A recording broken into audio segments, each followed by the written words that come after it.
SP studio. Brajesh एक मेहनती कुल्फी वाला था। वह रोज सुबह ताजी कुल्फियां बनाकर अपने ठेले पर सजाता और उन्हें बेचने के लिए गांव-गांव घूमता था। कुल्फियों की बिक्री से होने वाली आमदनी ही उसके परिवार की रोजी रोटी का एकमात्र सहारा थी। हे भगवान, कितनी भयंकर गर्मी है। इस गर्मी में तो घर से बाहर निकलना भी बहुत मुश्किल हो रहा है। लेकिन मैं क्या करूं? अगर आज मैं ये कुल्फियां नहीं बेच पाया तो शाम को घर कैसे जाऊंगा? सुबह घर से निकलते समय रोशनी ने कहा था कि घर का राशन खत्म हो गया है और शाम को लौटते वक्त राशन खरीद कर लाने को कहा था। इसलिए मुझे हर हाल में आज अपनी कुल्फियां बेचनी होंगी। दोपहर का समय, तेज धूप से सड़क तप रही है। ब्रजेश अपनी कुल्फी के ठेले को धीरे धीरे धक्का देते हुए गांव की ओर बढ़ रहा है। उसके माथे से पसीना टपक रहा है। आज तो गर्मी ने सारे रिकॉर्ड तोड़ दिए। पता नहीं आज कुल्फियां बिकेंगी भी या नहीं। अचानक रास्ते के किनारे एक बूढ़ा आदमी पेड़ की छांव में बैठा दिखाई देता है। उसके कपड़े पुराने हैं और वो बहुत प्यासा लग रहा है। बेटा, क्या मुझे थोड़ा पानी मिल सकता है? ब्रजेश तुरंत ठेला रोक देता है। बिल्कुल बाबा, पानी तो मेरे पास नहीं है, लेकिन ये ठंडी कुल्फी है, इसे खा लीजिए, आपको थोड़ी राहत मिलेगी। ब्रजेश बिना पैसे लिए एक कुल्फी बूढ़े आदमी को दे देता है। लेकिन बेटा, मेरे पास तुम्हें देने के लिए पैसे नहीं है। कोई बात नहीं बाबा, इंसानियत पैसे से बड़ी होती है। बूढ़ा आदमी कुल्फी खाता है और खुश हो जाता है। तुम बहुत नेक दिल इंसान हो। भगवान तुम्हारी मेहनत जरूर रंग लाएगा। यह कहकर बूढ़ा आदमी धीरे धीरे वहां से चला जाता है। ब्रजेश भी अपना ठेला लेकर आगे बढ़ जाता है। कुछ देर बाद ब्रजेश गांव के मुख्य चौक पर पहुंचता है। वहां गर्मी से परेशान लोग इधर उधर बैठे हैं। ठंडी ठंडी कुल्फी ले लो, मलाई कुल्फी, आम कुल्फी ले लो। अचानक एक आदमी कुल्फी खरीदता है। मुझे 2 कुल्फी देना। फिर दूसरा आता है। मेरे लिए 4 कुल्फी पैक कर दो। देखते ही देखते ब्रजेश के ठेले के आसपास भीड़ लग जाती है। अरे, आज तक तो इतनी बिक्री कभी नहीं हुई। कुछ ही समय में उसकी सारी कुल्फियां बिक जाती हैं। वाह, आज तो उम्मीद से भी ज्यादा कमाई हो गई। अब मैं राशन भी खरीद लूंगा और घर के लिए कुछ मिठाई भी ले जाऊंगा। लेकिन तभी दूर खड़ा एक आदमी ये सब देख रहा होता है। उसका नाम महेश है, जो दूसरे गांव का कुल्फी वाला है। ये ब्रजेश इतना कैसे बेच रहा है? लगता है मुझे इसका कोई खेल समझना पड़ेगा। शाम होने वाली है। गांव का बाजार धीरे धीरे खाली हो रहा है।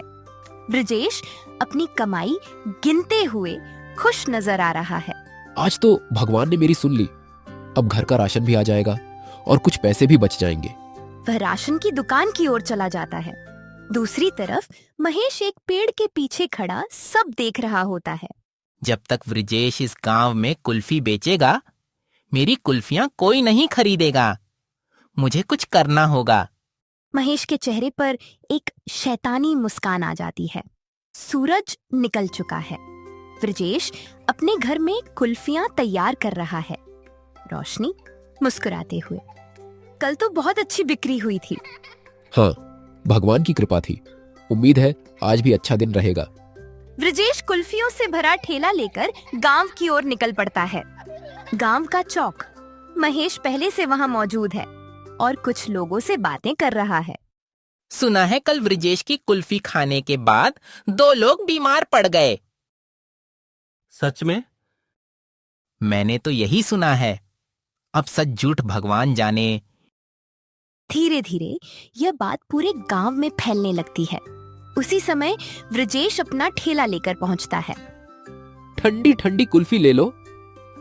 लेकिन आज कोई उसके पास नहीं आता। अरे, आज क्या हुआ? कोई कुल्फी क्यों नहीं खरीद रहा?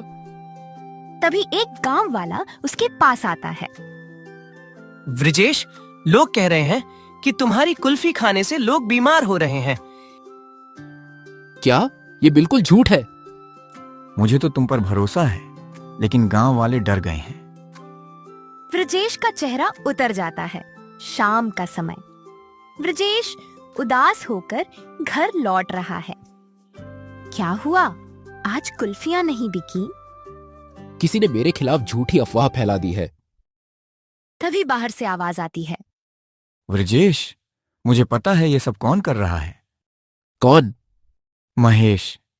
मैंने उसे खुद लोगों के कान भरते हुए देखा है। ब्रजेश और रोशनी एक दूसरे की तरफ देखते हैं। तो ये उसकी चाल थी। अगर उसने झूठ फैलाया है तो मैं पूरे गांव के सामने सच भी साबित करूंगा।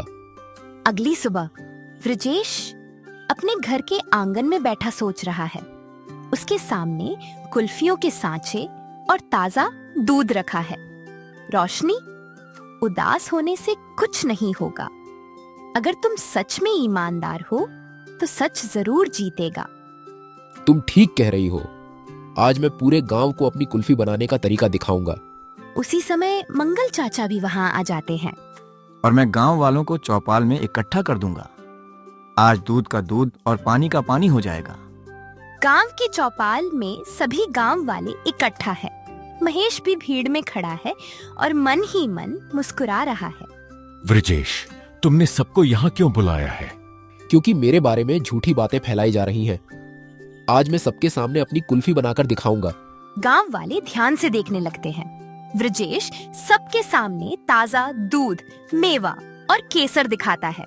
देखिए, मैं हमेशा शुद्ध दूध और अच्छी सामग्री का इस्तेमाल करता हूँ। मेरी कुल्फियों में कोई मिलावट नहीं होती।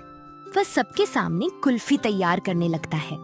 सचमुच सब कुछ तो बिल्कुल साफ सुथरा है। फिर बीमारी वाली बात कहाँ से आई? भीड़ में खड़ा महेश घबराने लगता है।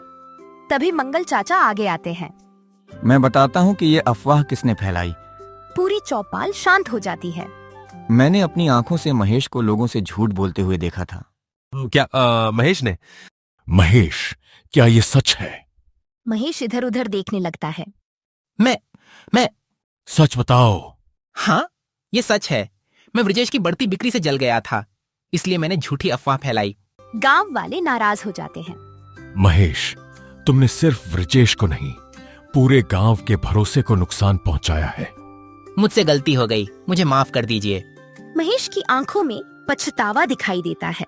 गलती सबसे होती है, लेकिन इंसान की पहचान अपनी गलती सुधारने से होती है।